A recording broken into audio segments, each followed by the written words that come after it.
Supreme court में 14 मई को पंजाब के इंतखाबात कराने के फैसले के खिलाफ इलेक्शन कमीशन की दरख्वास्त की आज चौथी समाअत हुई। इलेक्शन कमीशन के वकील ने नजरसानी के हवाले से दलाइल जारी रखते हुए कहा कि नजरसानी का दायरा कार महदूद नहीं होता, इंतखाबात के लिए निगरां हुकूमत का होना जरूरी है। जस्टिस एजाजुल अहसन ने इस्तफसार किया कि अगर सूबाई असेंबली 6 माह में तहलील हो जाए तो क्या 4.5 साल निगरां हुकूमत ही रहेगी, जिस पर इलेक्शन कमीशन के वकील ने जवाब दिया कि आइन के एक आर्टिकल पर अमल करते हुए दूसरे की खिलाफ वर्जी नहीं हो सकती। आर्टिकल 254 से 90 दिन की ताखीर को कानूनी सहारा मिल सकता है। इंतखाबात में 90 दिन की ताखीर का मदावा मुमकिन है। चीफ जस्टिस ने रिमार्क्स दिए कि मदावा ऐसे भी हो सकता है कि 4.5 साल के लिए नई मुंतखब हुकूमत आ जाए। आइन में कैसे मुमकिन है कि मुंतखब हुकूमत 6 माह और निगरां हुकूमत 4.5 साल रहे। जस्टिस एजाजुल अहसन ने करार दिया कि निगरां हुकूमत 90 दिन में इलेक्शन करवाने ही आती है। आइन में कहां लिखा है कि निगरां हुकूमत का दौरानिया बढ़ाया जा सकता है।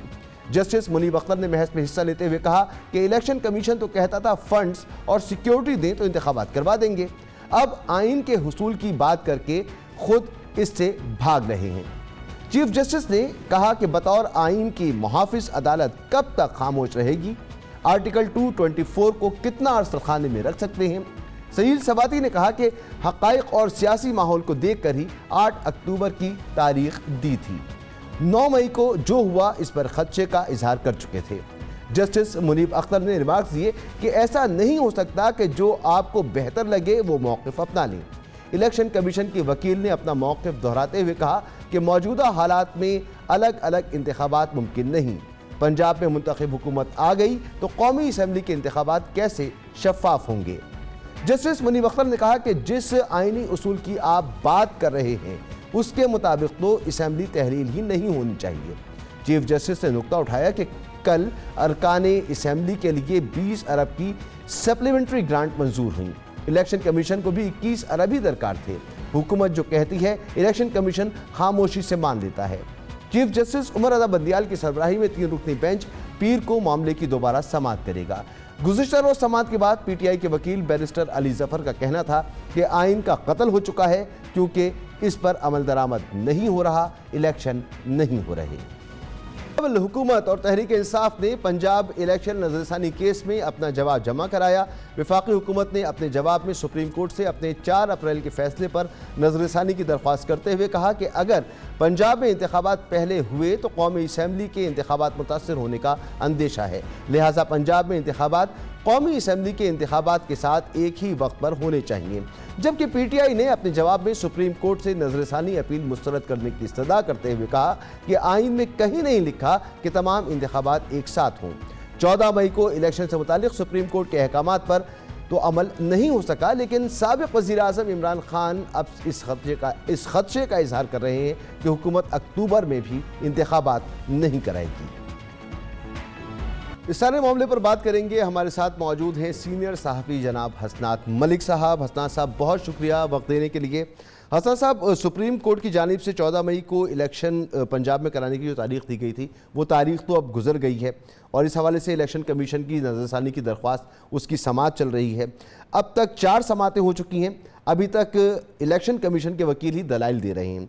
गोया अब ये समझा जाए कि इलेक्शन की बहुत जल्दी नहीं है, मामला सुस्त रवि से आगे बढ़ रहा है। जी बिल्कुल, क्योंकि सुप्रीम कोर्ट को भी ये तो पता है कि आर्डर उनका डिफाइंस हो चुका। अमल दरामद अगर होना था तो 14 मई को इलेक्शन होता। उसके बाद अब उनके पास भी ऑप्शन बहुत कम है। तौहीन अदालत की कार्रवाई हुई नहीं, किसी के खिलाफ जुडिशियल रिस्ट्रेंट का मुजाहरा किया गया।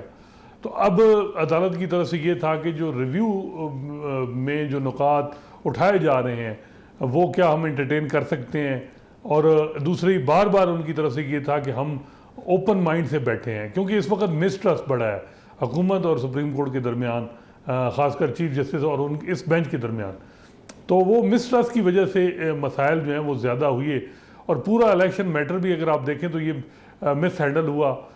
किस तरह जो है वो सो मोटो लिया गया, सो मोटो के बाद 9 रुकनी बेंच, 9 रुकनी के बाद फिर 5 रुकनी, 5 रुकनी के बाद 3 रुकनी बेंच ने फैसला दिया और फिर भी उस पर अमल दरामद नहीं हुआ और जो जजेस ने डिसेंट किया और उसमें ये बात भी आई कि जी 4-3 का मामला भी आया कि जी 4 जजेस ने जो है इलेक्शन पे पिटीशन जो है वो सो मोटो जो है वो डिसमिस कर दिया और मामला लाहौर हाई कोर्ट को भेज दिया कि 3 दिन में डिसाइड करे।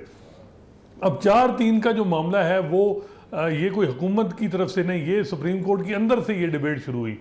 तो ये अब आज भी बज़ाहिर यही लग रहा था चीफ जस्टिस साहब की तरफ से कि जी हुकूमत वो बहस ख़त्म करे और सारा फोकस जो है वो इस जो हमारा फैसला है 4 अप्रैल का इस पे फोकस करे, क्योंकि जो नैरेटिव है हुकूमत का वो है 4-3 का। जी वो ओपनली कहते हैं जी कि ये हम किस फैसले पे अमल दरामद करें, 4-3 है।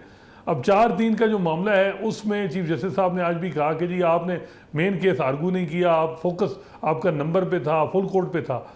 लेकिन मेरा ख्याल है कि वो उस वक्त जब ये इस किस्म की केस जो सो मोटो केसेस होते हैं या 184(3) में, ये इनक्विजिटोरियल प्रोसीडिंग होती है, इसमें जजेस खुद इम्प्लीकेशंस को देखते हैं और पार्टीज़ पे नहीं होता कि वो पार्टी कौन सा केस आर्गू करे, यानी कौन सा पॉइंट आर्गू करेगी, कौन सा रह जाएगा। और जहाँ तक बात है कि जी ये जो खदशात थे कि जी अगर पंजाब में इलेक्शन पहले हो गया और नेशनल असम्बली के बाद हुई है, ये खदशात का इजहार किया गया, लेकिन उस वक्त सुप्रीम कोर्ट का जो फोकस था वो ये था कि जी आइन ने हमारा दरवाज़ा खटखटाया है और हमें 90 दिन में इंतखाबात कराने हैं, अगर नहीं होगा तो किस तरह फिर जमहूरियत ख़त्म हो जाएगी। तो हसन साहब, आपको ये मामला मजीद और कितना खिंचता नज़र आ रहा है, ख़ास तौर पर 9 मई के वाक़यात के बाद आप अदालती कार्रवाई को अब कैसे देख रहे हैं? देखिए अभी जो है ये अंदाज़ा जो लग रहा है कि अभी तो मज़ीद इलेक्शन कमीशन के वकील टाइम लेंगे, फिर अटार्नी जनरल जो हैं वो भी दलाइल देंगे। लेकिन हमने देखा है कि सिर्फ दलाइल से ही इन जो इस किस्म के केसेस का फ़ैसला नहीं होता, हालात का इन पे बड़ा असर होता है। जैसे आपने कहा कि आज से 2 महीने पहले कुछ और रिमार्क थे, आज कुछ और हैं, क्योंकि हालात तब्दील हो गए। 9 मई का जो वाक़या है उसने हर तरफ की अपनी इम्प्लीकेशंस हुई हैं उसकी, और अदालत पे भी उसका असर हुआ। और उसके बाद की जो डेवलपमेंट हुई हैं, चीफ जस्टिस साहब ने कहा कि हमारे दरवाजे के बाहर जो है जिस तरह की बातें हमारे साथ की गई, अटॉर्नी जनरल साहब को कहा गया कि जी उनको रोकें। तो ये मेरा ख्याल है कि 9 मई के बाद चीज़ें बदल गई हैं और अदालत में भी मेरा ख्याल है कि वो भी इन हालात में वो भी नहीं चाह रहे क्योंकि किसी किस्म का कोई ऐसा आर्डर करें, चीज़ें जो है वो साजगार हों। वो तो लग नहीं रहा कि चीज़ें अभी फ़िलहाल साजगार होंगी। पीटीआई ख़ुद जो है वो अब बातें कर रही है कि जी शुरू दिन से अगर फुल कोर्ट ये मामले को देखती तो मे भी इलेक्शन हो जाते। तो मेरा ख्याल है कि इस वक्त अदालत के लिए भी आसान नहीं है कि वो इतनी जल्दी जो है वो इस फैसला जो है वो कर दे इस मामले का। अच्छा, ये बताएं कि कल चीफ जस्टिस ने इलेक्शन कमीशन के वकील को मुखातिब किया और उनसे कहा कि आपने जो सदर मुमलिकत को ख़त लिखा था उसमें आपने इंतखाबात एक साथ पूरे मुल्क में कराने का नुक्ता ये नहीं उठाया था। तो इस वक्त ये नुक्ता आप क्यों उठा रहे हैं? उनसे इस बात पर पूछा उन्होंने, और उन्होंने कहा कि जब आइन इलेक्शन कमीशन को ये इख्तियार देता है तो फिर आँखें और कान खोल कर फैसले करने चाहिए। इसकी ज़रा वजाहत कीजिए कि क्या क्या मामला है ये।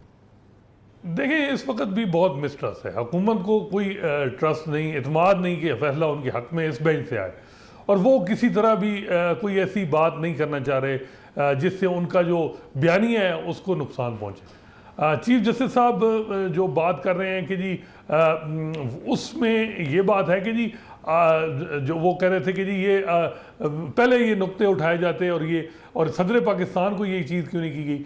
लेकिन जब सदर की तरफ से जो डेट उसको डिले किया गया, अक्टूबर में इंतखाबात का कहा गया कि जी सारे जो पंजाब असम्बली का इलेक्शन 8 अक्टूबर को होगा, उसमें सारी रीज़न थी कि क्यों 8 अक्टूबर को होगा। उसके बाद भी गाय बगाए ये चीज़ें उठती रही हैं और जजेस जो थे इनको इन चीज़ों का खुद एहसास करना चाहिए था मेरा ख्याल है। और सबसे मुनासिब जो चीज़ थी वो ये थी कि ये जो इलेक्शन का मैटर है ये जो है पार्लियामेंट पे रेफ़र करना चाहिए था और मुज़ाकरात के साथ, और वो आखिर में मुज़ाकरात के साथ मामला ठीक हो रहे थे। अब तो पीटीआई के खुद जो मेंबर हैं कमेटी के वो कहते हैं जी कि अगर एक सिटिंग और हो जाती तो असम्बली डिसोल्यूशन की कोई ना कोई एक डेट पे हम जो किसी पे हम मुतफिक हो जाते। लेकिन इमरान खान साहब ने अपने पीटीआई के मेंबरान को कहा कि जी आप आ जाएँ। अच्छा सर साहब, 14 मई के फैसले पर तो अमल दरामद नहीं हुआ, अब इस पर मज़ीद कार्रवाई कैसे आगे बढ़ेगी? ये मामला अब कैसे आगे जाएगा? देखें इसमें अब ये नज़रसानी की दरख्वास्त है, इसमें अगर ये रिजेक्ट होती है तो फिर इसके जो कॉन्सिक्वेंस के लिए जो अमल दरामद नहीं हुआ उनके फैसले पे 4 अप्रैल, उसका टाइम तो मेरा ख्याल है तौहीन अदालत का तो वो गुजर चुका है। अब उसके बाद कार्रवाई होगी तो वो भी अब इन हालात में मेरा ख्याल है मुनासिब नहीं। जब सुप्रीम कोर्ट भी 2 हिस्सों में तकसीम है तो बड़ी मुश्किल हो जाएगा, और पहली दफ़ा 70 साल में वो जो इस्टेब्लिशमेंट की सपोर्ट हमेशा अदलिया को रही है, इस दफ़ा वो भी नहीं है, तो बड़ा मुश्किल हो जाएगा कि फिर कार्रवाई करें। 2 ही हल, एक जी कि ये रिव्यू जो है एक्सेप्ट हो जाए इलेक्शन कमीशन का, दूसरा है कि जी रिव्यू रिजेक्ट हो जाए। लेकिन इलेक्शन कमीशन के पास इख्तियार है कि वो शेड्यूल को रद्दबदल कर सकता है, इलेक्शन एक्ट में भी है। तो देखना होगा कि अब किस तरह चीज़ें जाएंगी। लेकिन 2 दिन से हम देख रहे हैं कि अदालत अपने रिमास में बड़ी मोहतात है, और कोई मेरिट पे अभी तक कोई फैसला नहीं, कोई ऐसा रिमास नहीं आया जिससे हम कह सकें कि जी वो पटिशन एक्सेप्ट कर रहे हैं या रिजेक्ट कर रहे हैं।